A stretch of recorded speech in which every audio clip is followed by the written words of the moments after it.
There she is, running on 12 volts. Oh yes. It's dirty because that tank is dirty.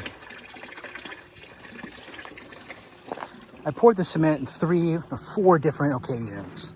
So I know the very bottom of this is cured with non-shrink grout. I know the top of it is new, but only, the top few feet. So I'm not really concerned about sucking down all of the grout water or whatever you want to call it. So this well cap needs to be capped, but the drilling install portion of this whole thing is done, and I'm just running it. That's old water, but we'll see what it looks like after it runs for a while. So this is about what it does. I'm not sure what the gallons per minute is.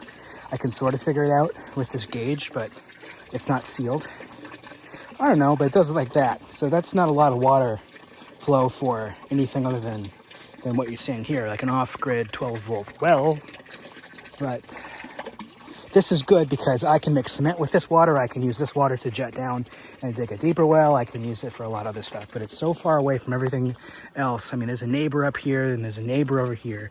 But besides the surrounding houses, which are not mine, there's nothing out here, no power, nothing. So this will actually run off solar power. I've said it many times. And it's been a very long project in the making, so I got it done today. This feels very good.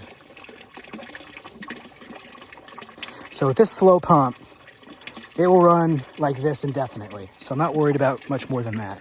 That's my standard. I probably, if I had a well rig and everything like that, and I was digging this again, I may have abandoned it because the sides were caving in and it prevented me from going even deeper than I wanted to, but it doesn't matter right now.